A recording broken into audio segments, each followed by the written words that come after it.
Ahora vamos a ver cómo se trabaja con una variable cuantitativa discreta con intervalos de clases.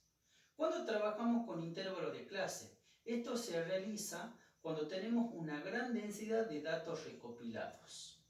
Y para que el trabajo no se haga tan tedioso y tan largo, lo distribuimos en ciertos intervalos y en una cierta cantidad de clase.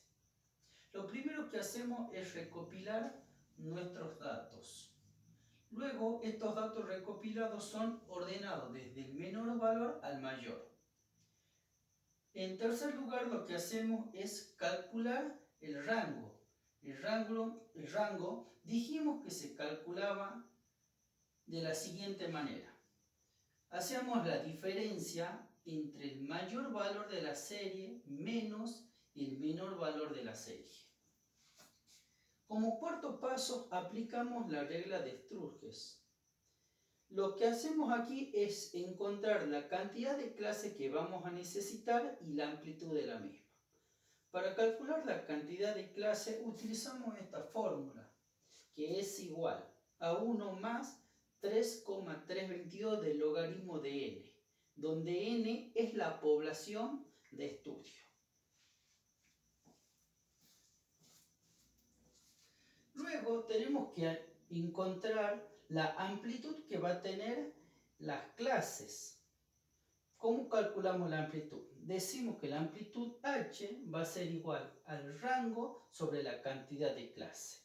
Y de esta manera podemos determinar con cuántas clases vamos a trabajar y cuál va a ser su amplitud. Una vez que encontramos la amplitud, tenemos que determinar si trabajamos con clases cerradas o clases semicerradas. En la clase cerrada existe el límite inferior y existe el límite superior. Eso quiere decir que estamos trabajando con una variable cuantitativa discreta, ya que conocemos dónde comienza y dónde termina nuestro valor. Y normalmente suelen ser números enteros. Si trabajamos con una clase semicerrada, en este caso existe un límite inferior, pero no existe un límite superior. Esto se da cuando trabajamos con variables cuantitativas continuas, ya que conocemos dónde comienza nuestra serie, pero no sabemos dónde termina, así que tomamos como un valor inicial con un corchete. Y como no sabemos cuál es el valor final de la clase, tomamos con un paréntesis. Luego tenemos que encontrar también el punto medio. El punto medio lo vamos a utilizar cuando armemos nuestra tabla de distribución de frecuencia. Para encontrar el punto medio utilizamos esta fórmula que dice que x sub i es igual al límite inferior más el límite superior sobre 2. Y de esta manera encontramos lo que sería el punto medio en la clase. Ahora vamos a hacer un ejemplo de aplicación para entender los conceptos previamente dichos. Dice, los componentes fabricados por la empresa Tenlux en el año 2018 son clasificados por la cantidad de veces que fueron reparados. Nos dan una distribución de datos no agrupados con los componentes electrónicos y la cantidad de veces que fueron reparados. Ahora, lo primero que tenemos que determinar es la población, el elemento unitario y la variable de estudio. La población, como dijimos, van a ser todos los componentes electrónicos fabricados. Entonces van a ser todos los componentes electrónicos fabricados. El elemento unitario o unidad de estudio va a ser cada uno de esos componentes. Entonces va a ser cada uno de los componentes electrónicos. ¿Cuál va a ser nuestra variable de estudio?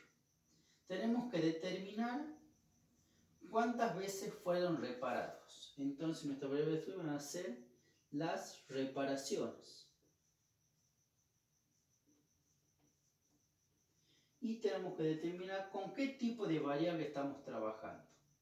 Como estamos contando la cantidad de veces que fueron reparados, entonces va a ser una variable, como estamos contando, va a ser cuantitativa, y lo que contamos son números enteros, va a ser discreta. Bien, ahora estamos en condiciones de continuar.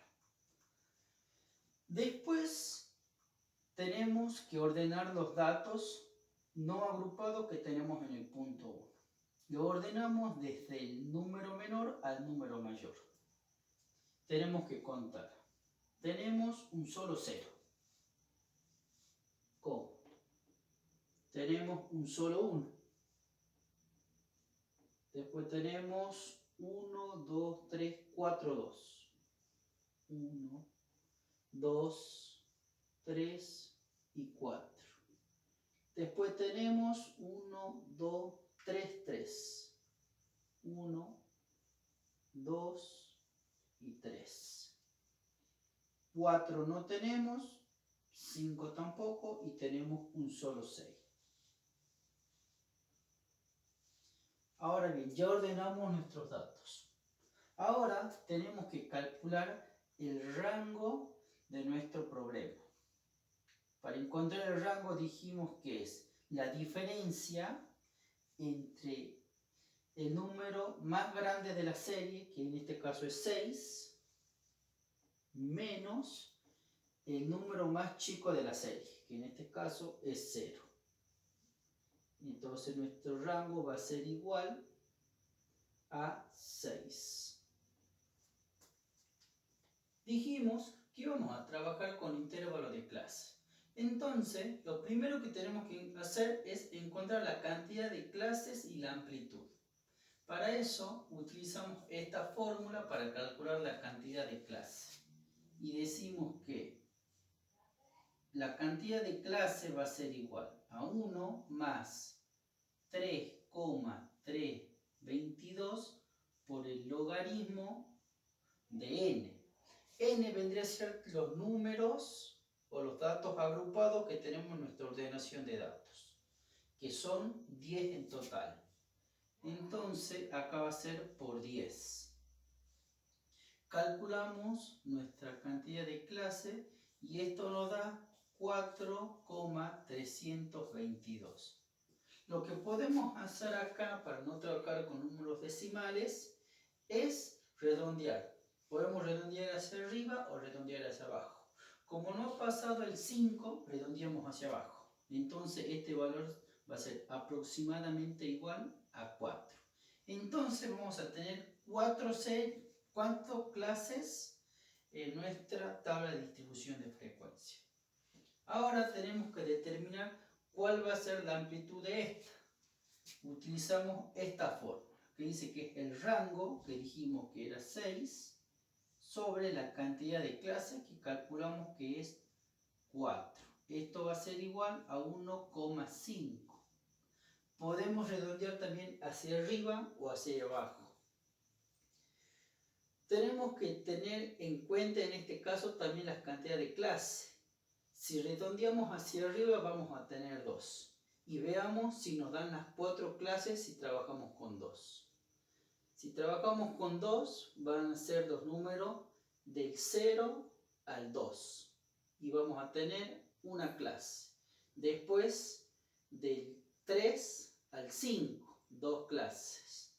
Y del 6 al 8, o sea, son 3 clases en total para todos los números que tenemos acá. Entonces no podemos redondear hacia arriba, redondeamos hacia abajo, que sea de 1.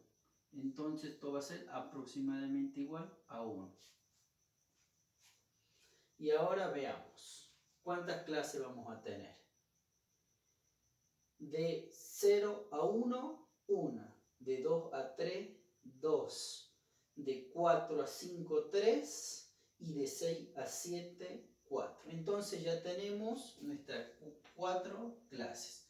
Ahora podemos armar nuestra tabla de distribución de frecuencia. Ahora vamos a hacer la representación gráfica de nuestra tabla de distribución de frecuencia.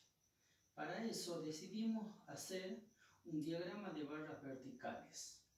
En el eje de las X pusimos las clases y en el eje de la Y pusimos la frecuencia absoluta. Podemos poner cualquiera de las otras frecuencias.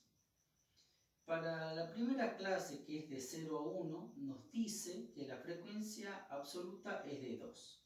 Entonces arrancamos en 0, vamos hasta 2, llegamos a 1 y bajamos.